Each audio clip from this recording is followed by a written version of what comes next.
So I have this vivid recollection. Back when I was an 18-year-old, just starting my college experience at Denison, and I remember sitting in the audience as various administrators came up to the podium to tell me what my experience over the next 4 years was going to be like. And frankly, like most people in the audience, my mind was probably wandering and thinking about what was going on later that evening and sizing up my new social environment. But for some reason, when the Dean of Students came to the podium and started to talk, there was one thing that stuck with me. So Dr. Bylander was talking about a number of things that I can't remember, but she said that I genuinely hope while you're at Dickinson that you learn just as much outside of the classroom as you do inside the classroom. And for some reason that hit me like a ton of bricks. I had always been involved in a lot of different things, and especially sport, and I felt like a lot of my growth and development was happening through sport. But no one had ever told me that that was supposed to be part of my education before, and that really resonated with me. In fact, her sentiments probably changed my life trajectory. So as was already mentioned, I'm Dr. Lott, at least at this institution, probably the other Dr. Lott.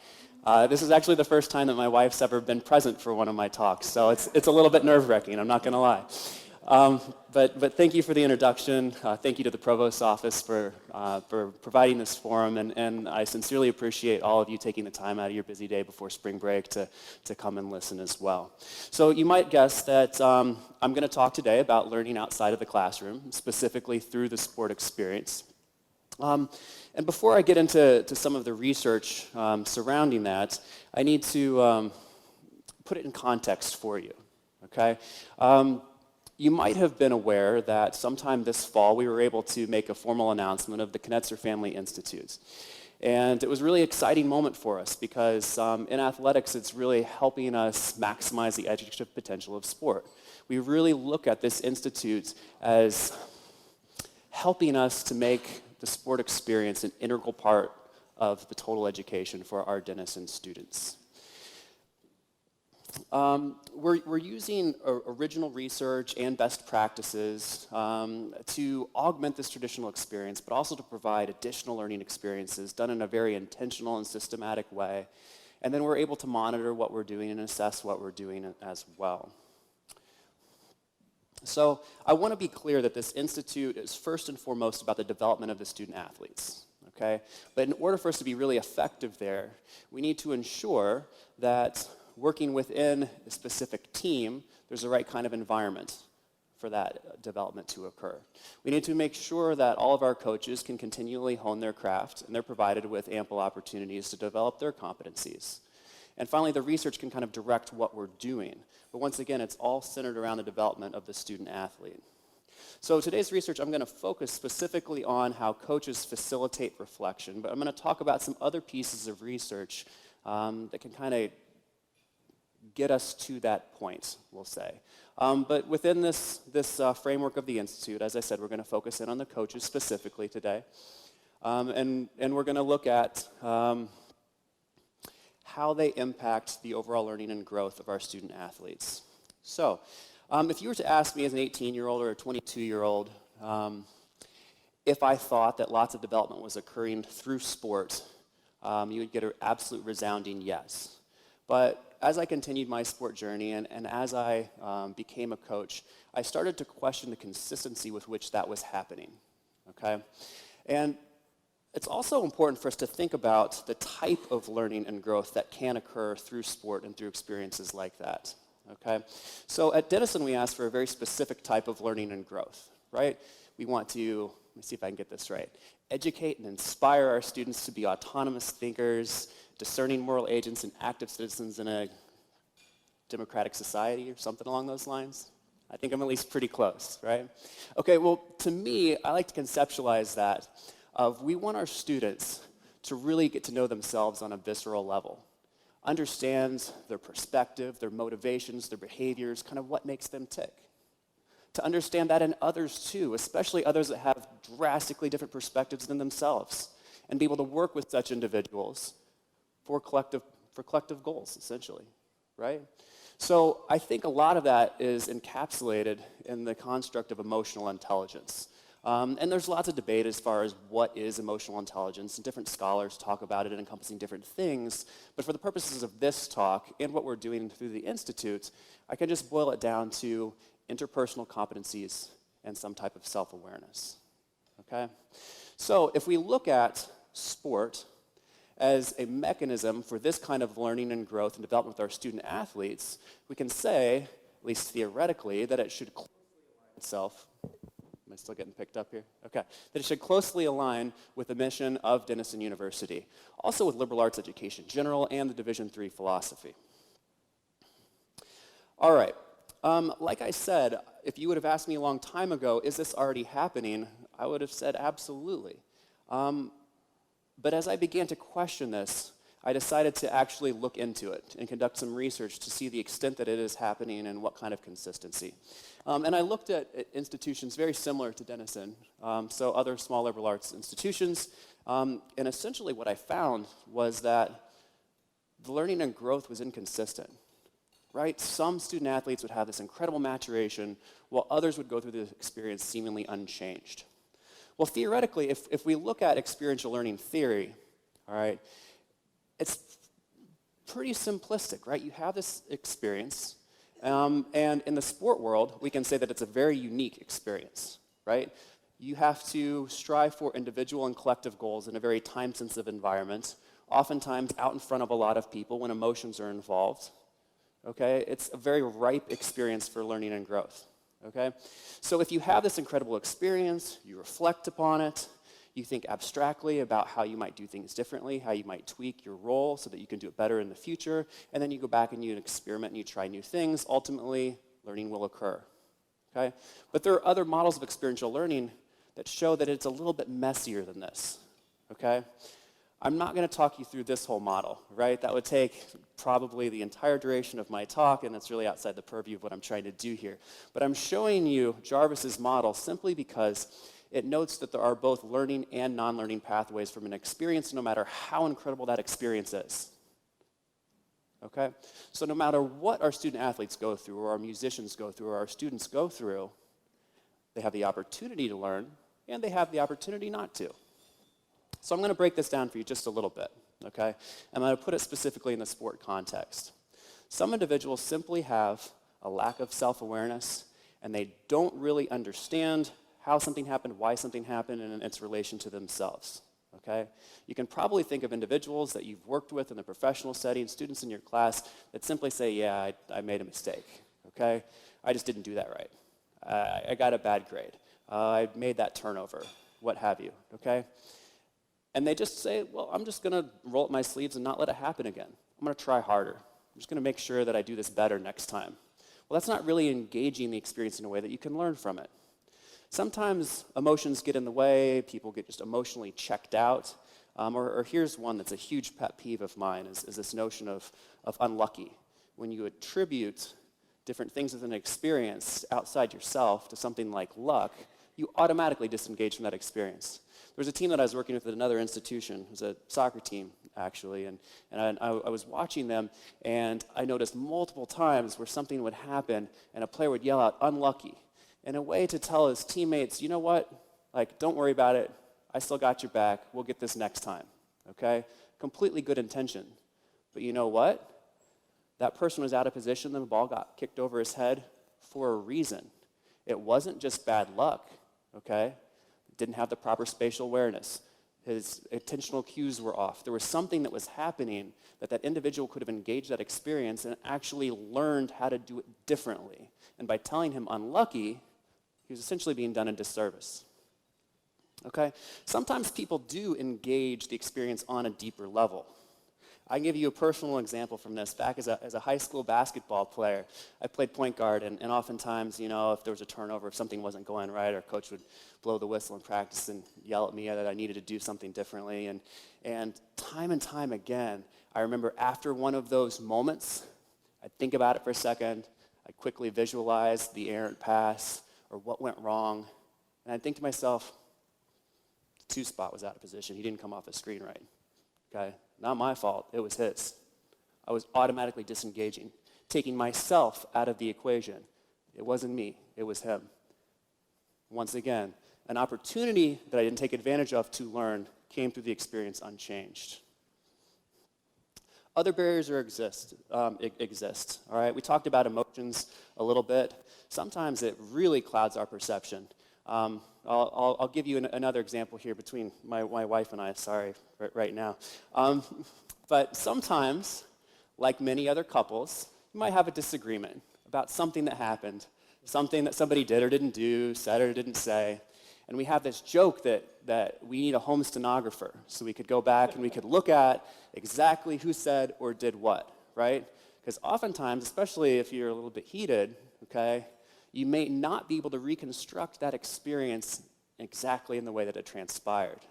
Hence the need for the home stenographer, right? There's other environmental factors as well. Sometimes if an athlete feels like, well, I made a mistake, coach is going to yank me out of the game, I'll just sit there, I'll pay my penance, okay? And then when they realize that they need me back on the field, I can get right back on, no problem, okay? I don't really have to figure out what I did wrong, pay my penance and move on. All right? So this brings me to the role of a coach. I like to think of what makes an effective coach as someone that really generates learning and growth within their athletes, whether this is in the college environment or not, whether it's sport specific or not, okay? But can a coach generate learning and growth in their athletes? All right? A lot of scholars talk about, in experiential learning theory, the role of reflection, okay, in learning from an experience. So I would say that if we're looking at effective coaching as a means to generate growth and learning, a role of a coach has also got to be to help athletes understand some of those barriers that we just discussed, help remove those barriers, and help a student or an athlete engage in some kind of a process of reflection. The issue is that this is really a theoretically immature area, especially how to facilitate the reflective processes and how to do it in a sport context. So it's actually something that I had been working on for a while. It was this theoretical model. And I'm just putting this up here for you to see because it's directly related to what I'm going to get to with the research on how coaches are actually facilitating reflection. For any of you that are familiar with some of this literature, you might see some familiar components, shown different types of reflection: in action, on action, retrospective reflection on action. You can see Jarvis's model where it has the non-learning component here, right? Where the disjuncture is the opportunity to learn, not necessarily guaranteeing any kind of learning or growth is going to happen. And what I've tried to do is actually break down what this would look like in sport, okay? And I'll get into those more in detail later. But there's actually a different process that happens, and it's not just temporal in nature, okay, with how someone engages in experience, in action, in the moment, where you don't have a chance to step back and really think hard about something. It's more about responding to cues and previous mental models and things like that. It's almost like learning on a pre-conscious level, okay? On action is when there's a stoppage in time, but the reflection can still impact the action present, okay? Ball's on the other side of the field, quick timeout, in between a race, in between a jump, something like that, where you can engage something a little bit differently. You can talk to a teammate or you can talk to a coach about it, and you can gain a different type of understanding than you would if you didn't have that type of interaction. Retrospective, this is when you can no longer impact the action present. This is, you got a long week to practice, you're in the off season, where you can really do things on a deep level. You can experiment with things. You can really learn other perspectives, and then you can try to implement that. Okay, so like I said, I bring this up simply so that I can let you know how this was taught within our institute, and it will help shed some light into the data that I present as far as what coaches are typically doing. All right, so within the Knetzer Family Institute, we have an early career coach mentorship program. And really the purpose of this program is to help the coaches do their jobs even better, to provide them some type of resource to enhance what it is that they're bringing. Okay? Now, part of this is going to be to increase their coaching effectiveness, right, because it's all about the development of the student-athlete. But there's also just essential job functions that coaches need to be able to do. Once again, I'm trying to give you the big picture so you can see how this research is situated. All right, so you can see some of the demographic data of individuals that we have within this program. And I just want to tell you kind of overall how we're going about this. We framed it with models of coaching efficacy and emotional self-efficacy. There's no need to reinvent the wheel, right? There's good data out there that shows that if coaches have high coaching efficacy, they have better student-athlete satisfaction. It's even related to learning outcomes, and frankly, they win more too. So all that stuff's good.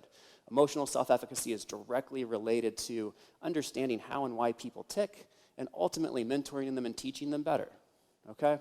Well, we don't need to reinvent the wheel, but we need to tweak it a little bit, okay? Because the work in coaching efficacy was done in a different context. It was done with high school team sports. We needed to adapt it to fit what we're trying to do at Denison. So part of the research that I did as well was try to figure out what makes sense here. I don't really need to get into the methodology. That's kind of boring, but essentially what we did was we looked at different components that were lacking from this model, and we went through a process to essentially find these themes of being able to message your program, basic operations, understanding the finances to be able to make it work within the budget, right? And different kinds of technological management, whether that's with recruiting databases, whether it's the graphic design to run your social media, things like that.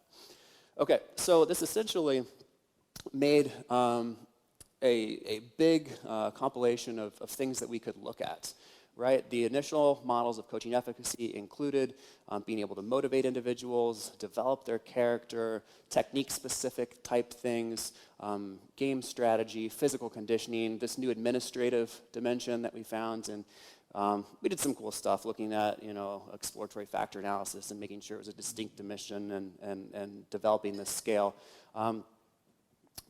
But this is kind of where we landed on. Like, this is what we could work with. Well, when we think about what we want to provide for our coaches, if I'm going to go in and work with a group, our volleyball coach, for example, will know far more about the technique of volleyball than anything that I can bring to the table or any of our external people that we'll bring in. Our soccer coach is going to know way more about the game strategy than anything that we can do. So there's no reason why we should even need to think about that kind of thing. All right, it essentially leaves us with what I like to think of as a trainable bucket, where we're thinking about dealing with emotional content, building character within individuals, helping motivate them a little bit as far as physical conditioning and this administrative component. So I'm trying to show you the overall structure. This was 2018-19, what we did. And you can see the items highlighted in red are related to a growth theme, okay? So we really wanted to try to help our coaches learn how to better facilitate reflection. Now, we can't develop or dedicate the entire curriculum to this because of all the other things that we need to do, but this is how we've tried to insert it thus far. All right, now how are we actually teaching this? Oftentimes, especially when we bring in an external person, they go into this lecture mode, right? Where they're telling people how to do something, or they're telling people about experiences. And it's nice and it's fun and our coaches enjoy it, but in reality, they're very much a passive recipient of that information, and not all that much of it gets put into practice. So as far as their own learning and growth, it's probably negligible. When we come at them with skills-based learning or experiential learning tactics, that's where we actually see them increasing their coaching efficacy, okay? And this is something that we measured. I'm not going to be sharing that data today, but we were making a difference when we were employing these types of pedagogy. All right, so this gets me to how coaches are actually facilitating reflection. You can see the three sessions of the curriculum was right there, okay, focusing on non-learning, reflective processes, and actually facilitating the reflection. I had them read an article that was about that model that I already showed you, and then I gave our coaches an assignment. They were provided lots of autonomy with this assignment. They were essentially trying to look for some aspect within their team or with a particular athlete that they needed to help them grow in a certain manner, okay? That was it. They had to find that. They had to be very intentional with trying to promote growth in that way. And then I asked them to come talk to me about it. And I interviewed them. The conversations lasted anywhere from 60 to 90 minutes. And then I tried to figure out different kinds of themes, went through a qualitative methodology here about what was the manners that they were actually employing to try to facilitate reflection within the student athletes. Okay, so these are the themes that emerged. I was really happy to see that all of our coaches were intentionally looking for non-learning. Okay, so I took that as a win. There were lots of individuals that were discussing potential barriers. They were trying to figure out, why things weren't happening in the way that they wanted. There was a kind of a great anecdote with a baseball coach that, he couldn't figure out why this one pitcher was having really bad practices. And through stepping back and reflecting himself and then engaging the individual, he essentially discerned that this guy, he was a hot prospect. He was somebody that he was expecting to make a big difference when he came in, and he had gotten off to a little rough start, and he knew that the head coach was really depending upon him. And whenever the head coach was watching him practice to see if he was going to get a chance to take the mound, he started getting a little emotionally worked up. He found that his muscle tension increased, that his face got a little hot, that he was nervous to perform in front of the coach, to live up to the expectations, and he was a disaster in practice. So all of a sudden, for this coach to realize that and start addressing these types of things with this player, it was a way to break down those barriers so that they could actually work on the things that they needed to work on. Okay? For the most part, people really stayed away from reflection and action, which makes sense. Really, this is actually the reflective process that is least understood, least talked about in literature, and especially when you're talking about any kind of professional development, as far as how to facilitate reflection, that's really just not touched upon a lot. So it makes sense that coaches kind of shied away from this. Coaches were very good and consistent about calling out things that they didn't like, right? You need to be here instead. You didn't do that. You didn't handle yourself in the classroom, so on and so forth, right? Okay? Calling out the issue was very present all the time, okay?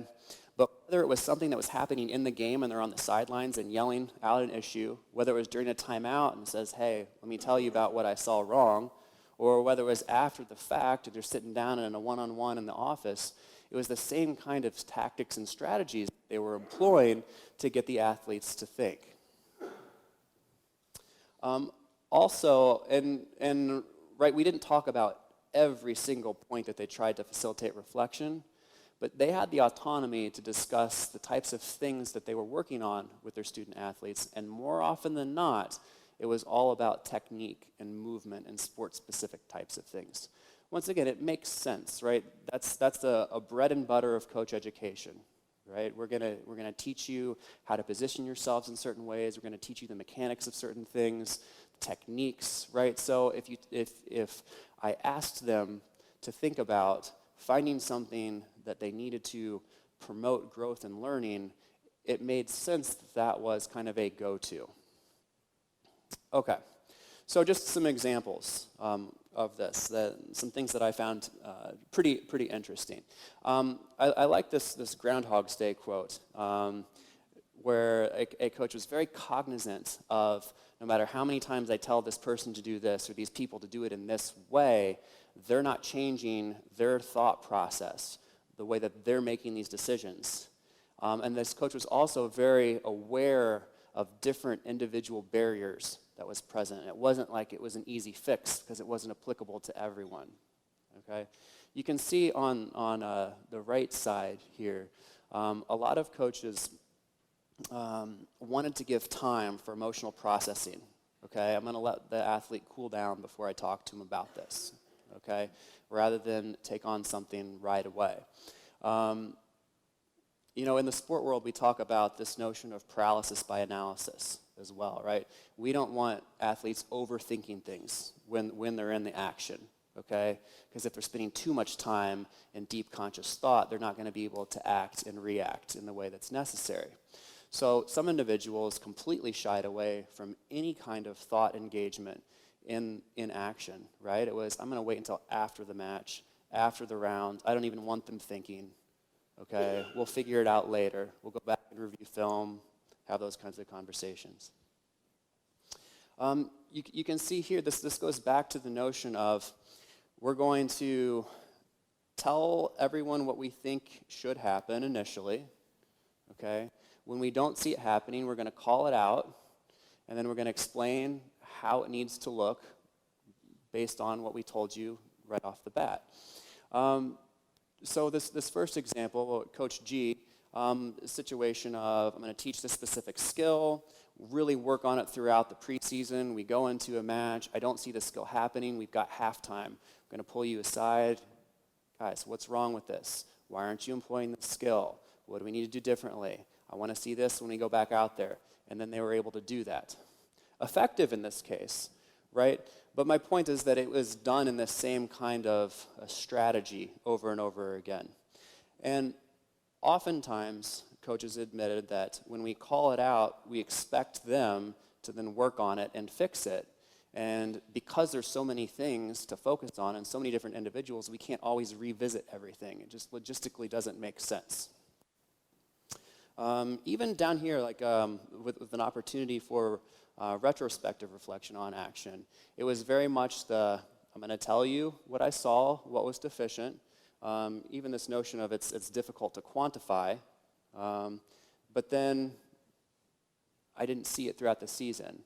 I didn't get them to experiment with it differently. I didn't get them to engage with it in a different way. Okay, so there was one outlier here, an individual that did try to engage this reflective process in action. And I found this very interesting. And I'm not necessarily saying that this is more effective than other ways. It was just something that was brought out that was unique and that wasn't done by others. This individual made people on her team kind of recite this mantra. Her focus was on body language. She realized that when her pitchers would have poor body language, right? They threw a bad pitch, they're frustrated, something like that, it would directly impact their next pitch, their next performance. And so she wanted to focus on this powerful, confident body, okay? And in doing so, she felt that that would lead to more effective performance. Okay, so she had them recite this mantra, she had them create this mental model in advance, and she developed a cue. I can't remember what it was. It's some kind of a color that she would yell at them if she noticed their body language sagging or something negative, something that she didn't want to see happen. And this cue, rather than telling them what she saw or anything like that, she taught them to instantly do a diagnostics in their body, okay? How am I holding myself? What am I feeling? And it wasn't something that was this deep engagement in thought, but it was this real quick body scan, alter behavior, move on to the next thing. Right? So it's just something different, okay? Dealing with reflection in action. She still didn't do anything different after the fact, talking to them about whether or not they felt like it was more effective, experimenting with different ways to do this, journaling, having other types of accountability, nothing like that. But on the front end, it was more proactive work there. Okay. So I think I've already kind of covered this for the most part. But in short, with this small sample size, it seemed that most coaches relied on reflection on action. Okay? I'm going to notice something that happens, all right, and when I get that moment, I'm going to stop and tell people what I saw, what needs to be done differently. Okay, even with awareness in this case. And so this shows that we have work to do with the curriculum and delivery and practice and things like that. But even with awareness, there just wasn't that concentrated effort on these other reflective processes. It's also important to note that there are absolutely sport-specific differences. So, different sports have different levels of interaction between coach and athlete in action. If you're running a 100-meter dash, you can't exactly call a timeout and talk to your coach about your start and then jump back in the race and figure out how to do it differently. So it's a little bit tough to look at those sport-specific differences. But bottom line, we noticed some distinct patterns in the way this was going on. So I thought it would be fun to talk about this research, show you how it's situated within our institute, and also just indicate how this is an evolving process of conducting research, putting it into practice, assessing how it's going on, going back to the drawing board, trying to teach things differently so that, like I said, ultimately we can have the greatest impact as possible on the growth of our student athletes. So.